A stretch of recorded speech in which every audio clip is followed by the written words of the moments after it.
Salut à tous, c'est Linkos, je vous souhaite la bienvenue dans cette nouvelle vidéo dans laquelle on va parler de koh Lanta, les 4 terres, j'allais dire l'île des héros mais non, ça n'a aucun sens. J'avais déjà fait une vidéo en début de saison, en début de cette saison, hein. Je vous invite à la voir si vous voulez. Donc là, je vais un petit peu donner mon avis sur la saison pour l'instant et je vais donner mon point de vue sur les candidats au bout de 6 épisodes. Donc on est parti, hein. Bon là j'ai le temps de faire une petite vidéo, donc ça va. J'espère qu'elle vous fera plaisir. Et puis bon, moi parler de koh Lanta, j'aime bien ça. Donc, alors pour l'instant, on a eu 6 épisodes, parfois plus ou moins hétérogènes. Ça a démarré doucement et vers enfin, comment dire, vers les épisodes 3, 4 et 5, ils étaient vraiment bien.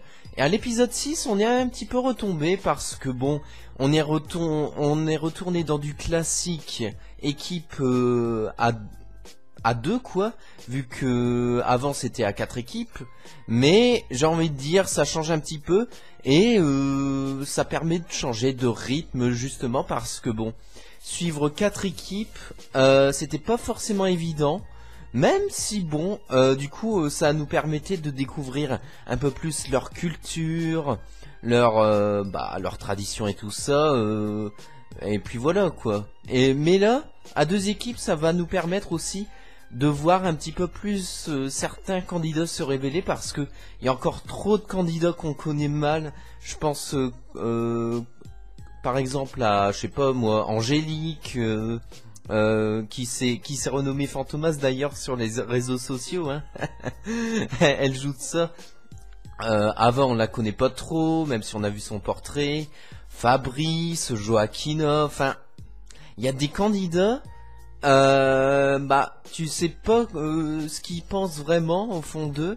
Et enfin voilà quoi, t'en sais pas plus. C'est surtout Angélique la plus frappante.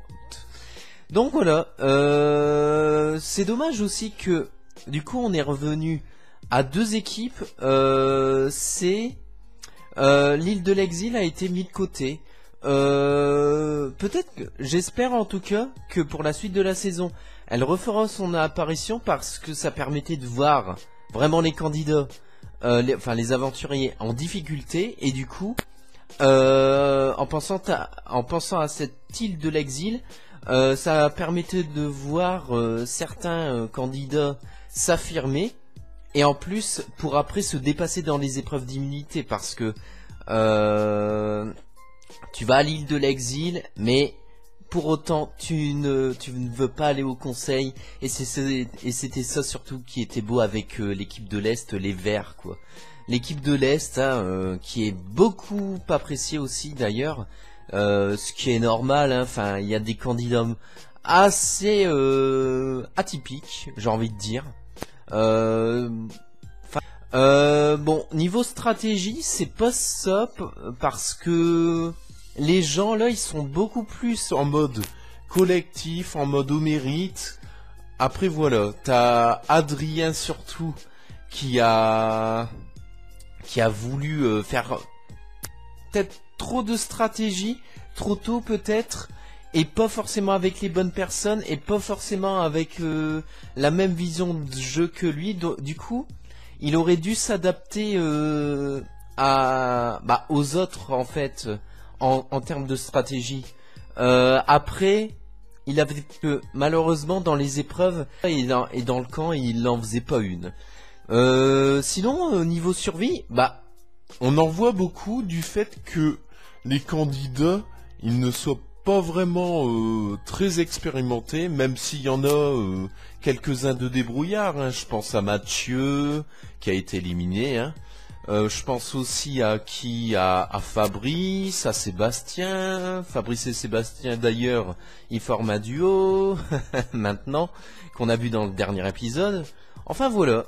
Il y a aussi des personnalités marquantes, hein, comme Becca, comme Alexandra, comme Laurent. Je suis désolé, mais je cite des candidats de l'Est, mais enfin, c'est pas pour rien, quoi. C'est vraiment pas pour rien. Je sais pas, moi, dans l'équipe du Nord, je viens du Nord, mais j'ai envie de dire, bon, ils sont pas tous marquants, hein. Adrien, enfin voilà. Je sais pas. Adrien, c'est pas celui qui m'aura le plus marqué, hein. Je suis désolé, mais bon. Après, je reconnais le caractère de certains nordistes, hein, genre Fabrice, il est en mode travailleur, courageux. Lola, elle est en mode cool, sociable et tout ça, bon accueil et tout ça. Ça fait plaisir. Bon. Du coup, enfin voilà, j'aime beaucoup la saison pour l'instant. J'espère qu'il va y avoir quand même pas mal de rebondissements et que ça va pas être fade parce que là, malheureusement, en vue du dernier épisode, on se dirige vers un truc peut-être un petit peu trop classique. J'espère qu'il y aura des surprises. À mon avis, l'épisode 7, ça sera un petit peu du même acabit. Mais l'épisode 8, je dirais que ça sera l'épisode de la réunification. Ce qui fait que à deux équipes, les aventuriers auraient disputé 3 épreuves de confort et 3 immunités. Et à 4 équipes, ils auraient disputé 4 conforts et 4 immunités. Donc ça se tient. L'épisode de la réunification à partir de l'épisode 8. Donc pas celui qui vient, mais celui de la semaine prochaine. Et épisode 8, ça commence à faire tard, hein. D'habitude, la réunification, c'est vers les épisodes... c'est l'épisode 6 ou le plus souvent 7. Hein. Et en All Star, c'est l'épisode 5, hein, souvent. Donc voilà, alors on va faire très vite fait un petit tour des candidats. Je veux pas que cette vidéo dure trop longtemps, mais enfin voilà. Donc, équipe du Nord. Donc on a Adrien. Adrien, il a fait des stratégies trop tôt. Malgré tout, il a essayé de bien manœuvrer, notamment lorsque Gian était revenu. Il a fait exprès de perdre l'épreuve d'immunité lors de l'épisode 5, il me semble, je ne sais plus. Ouais. Et du coup, ce qui fait que Gian n'a pas eu le temps de bien sociable et tout ça, faire des stratégies avec notamment Lola et Angélique. Du coup voilà.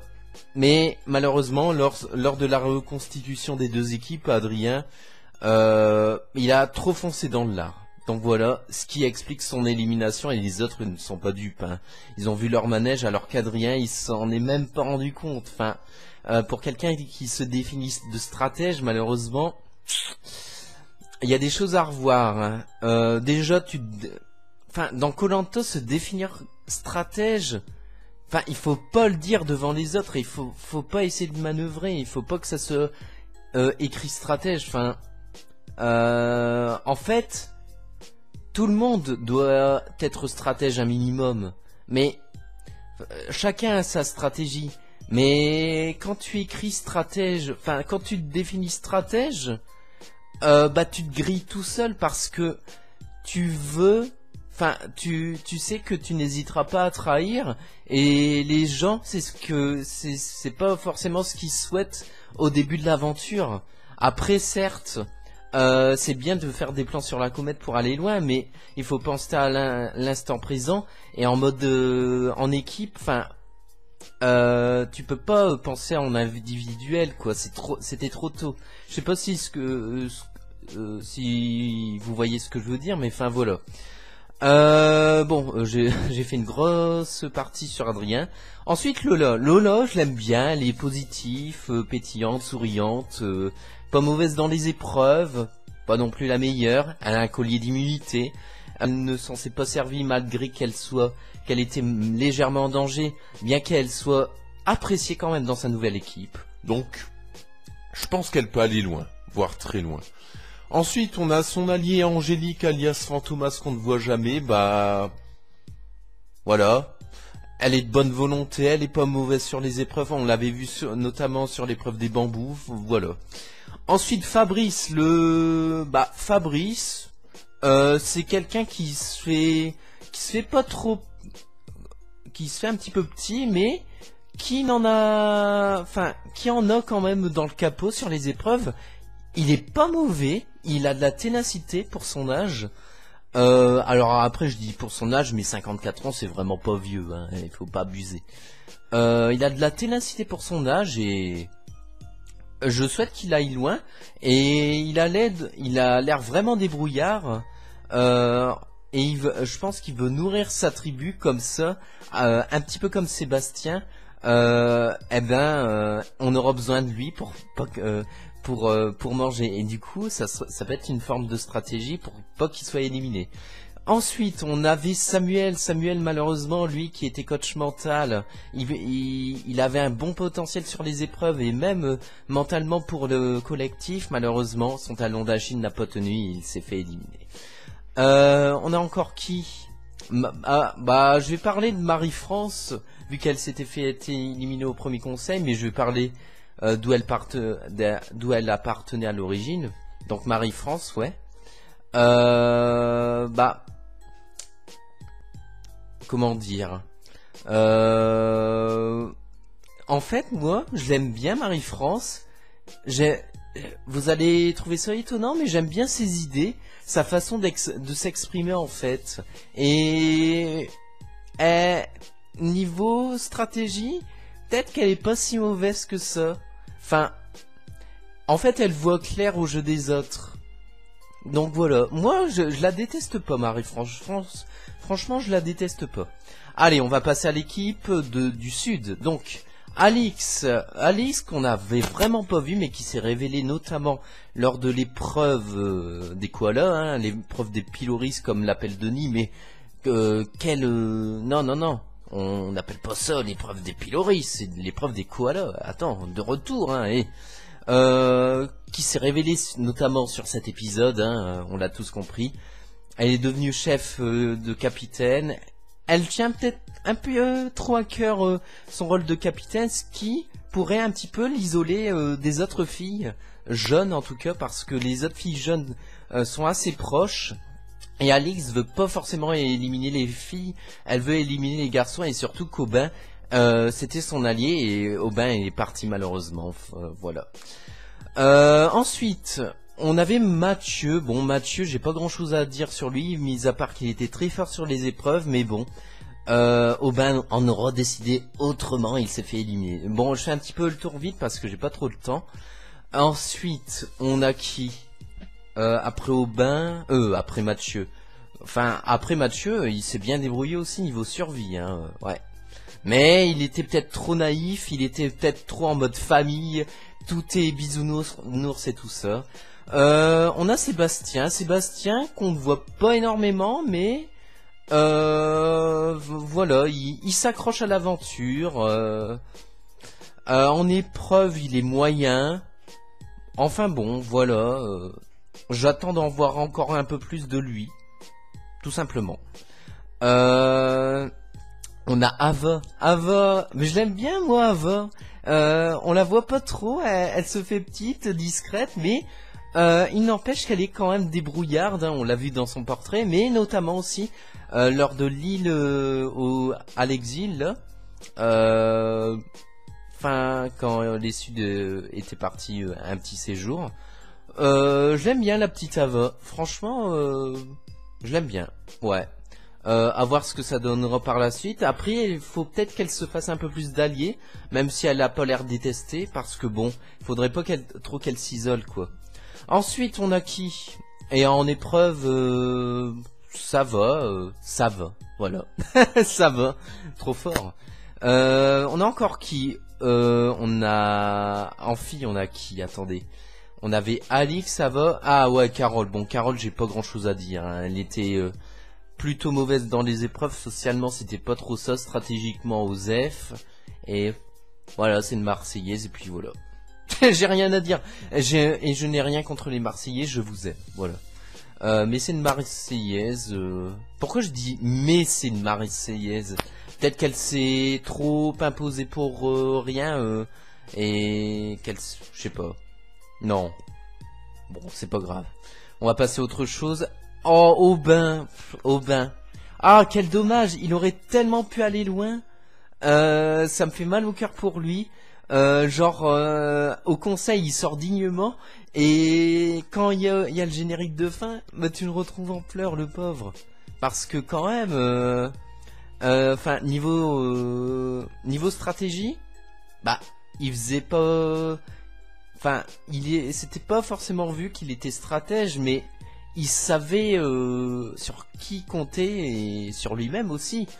Mais il savait bien se dérouiller. Malheureusement, la dure réalité l'a rattrapé et je sais pas, il s'est j'ai remarqué que les candidats ils l'ont quand même cramé du fait que Aubin eh bien il ait joué son collier et du coup ça a mis la puce à l'oreille aux autres candidats qu'il fallait se méfier d'Aubin.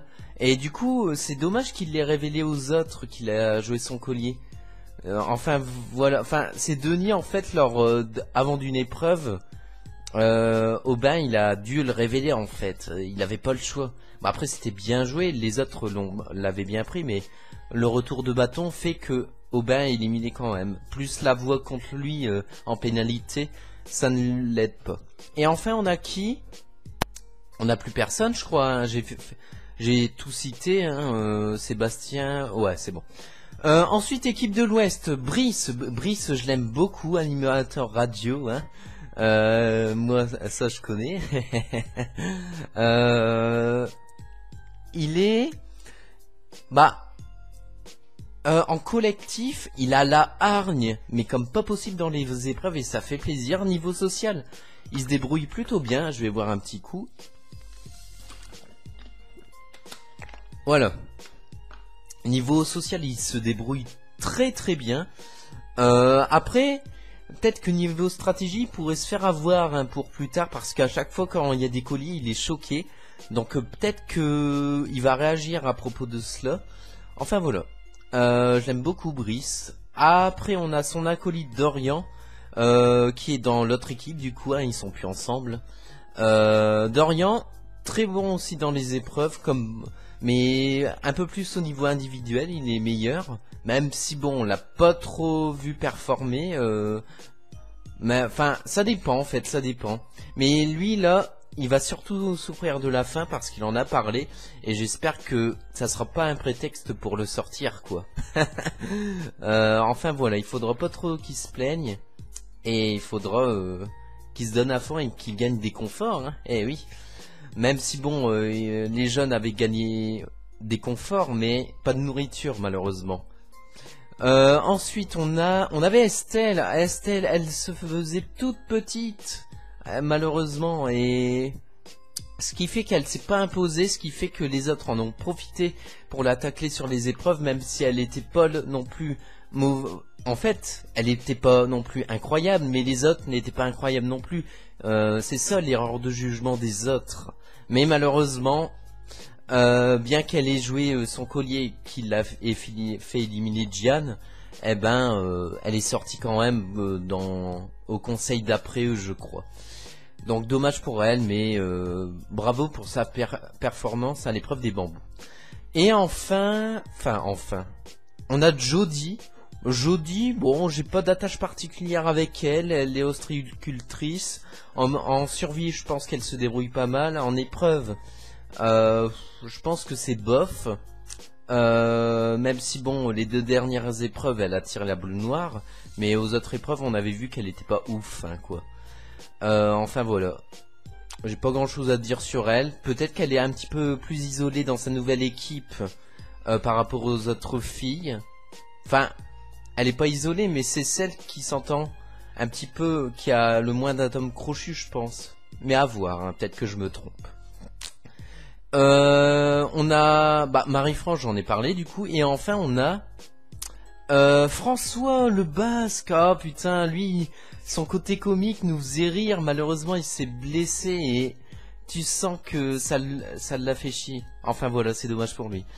Du coup, on va finir avec l'équipe de l'Est. On va commencer... Non. J'allais dire on va commencer avec Beke, mais on va finir avec Beke. On va commencer par le sujet qui fâche. Le sujet qui fâche est Adja. Aja. Ah mon dieu. Aja, son problème c'est que... alors, ok, son franc-parler peut être un point fort, mais j'ai l'impression qu'elle réfléchit pas aux conséquences que ça peut avoir sur sa suite de l'aventure. Enfin, tu regardes le dernier épisode, oh ben moi j'ai lâché parce que je voulais, en pensant à ma famille et en l'appelant, ça allait me faire le plus de mal. Mais oui, mais tiens, pour les autres, enfin, attendez, non mais là... Elle a été égoïste, je suis désolé. Et puis aussi le fait qu'elle critique Alexandra notamment en début d'aventure, bah elle était vraiment mal placée, hein, parce qu'il y a des épreuves, elle emmenait pas large. Hein, à part l'épreuve des bambous, elle s'est bien débrouillée. Les autres épreuves, elle emmenait pas large. Du coup, transition bien trouvée. On va parler d'Alexandra. Alexandra. Alors peut-être que niveau social c'est pas la meilleure, mais niveau épreuve, waouh, bah putain, elle a pas falsifié son statut de Wonder Woman, hein. La vache, vous avez vu cette démonstration qu'elle fait lors des épreuves? Franchement, collectivement en tout cas, c'est l'une des meilleures, hein. Dans les épreuves, c'est vraiment l'une des meilleures, hein. Je pense qu'elle a au moins plus de la moitié des épreuves, elle a été décisive, incroyable. Franchement, j'espère qu'elle ira loin, rien que pour son statut d'épreuve de femme forte dans les épreuves, hein, mais qui n'en a pas l'air, c'est ça le pire, c'est ça qui est trop marrant. Et bon, enfin, après, le reste niveau social, survie ou stratégie, c'est très moyen pour Alexandra, mais à voir.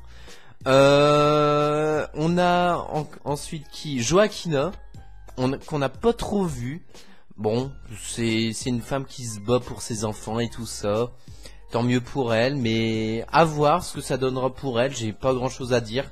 Un peu comme pour Angélique. Voilà. Ensuite, du côté des hommes, on a Laurent. Laurent, je l'adore. Déjà, rien que pour son portrait, être prof d'histoire géo, vagabonder dans le monde et tout ça. J'aime beaucoup. D'ailleurs, il y a une chaîne YouTube. Hein. Je vous conseille d'aller le voir. Je ne sais plus sa chaîne malheureusement, mais il a une chaîne YouTube. Je pense que vous pouvez le trouver assez facilement. Hein. Genre vous tapez Laurent Koh-Lanta chaîne YouTube sur Google, peut-être que vous allez le trouver quoi. Mais j'aime bien comment il est, j'aime bien sa vision de jeu, j'aime bien ses intérêts, avec qui il va s'allier, tout ça. Les épreuves, c'est pas le plus fort, hein, loin de là. Mais niveau survie, il est plutôt débrouillard. Et stratégie, il pourrait faire de belles choses. Et social, il a un bon social aussi, hein. Il a un bon social, il s'entend bien avec les autres. Loïc, Loïc, je l'aime bien aussi. Il se fait assez discret, mais il est très bon dans les épreuves. Je pense qu'il a un bon social aussi. Niveau stratégie, je ne sais pas ce que ça donne, mais je l'aime bien pour l'instant, Loïc. Donc, j'ai pas énormément de choses à dire, étonnamment, mais enfin voilà. Et enfin, Becca, notre regretté Becca, on l'aime beaucoup. Très bon dans les épreuves collectivement, il motive sa troupe et les autres. Ils sont tous des numéros 10, ça c'est tellement beau, il apporte tellement de positivité. J'espère qu'il se fera pas trahir et tout ça, enfin, qui verra bien clair dans le jeu des autres, parce qu'il est peut-être trop gentil, mais à voir ce que ça donnera. Enfin voilà, Becca on t'aime, voilà. Du coup, on va s'arrêter là. J'espère que cette petite vidéo vous aura plu de Koh-Lanta. J'en ferai d'autres. Je ferai pas forcément des résumés et on se retrouvera pour d'autres vidéos. Voilà, je la fais pas plus longue parce que j'ai des choses à faire. Allez, c'était Linkos. Bye tout le monde.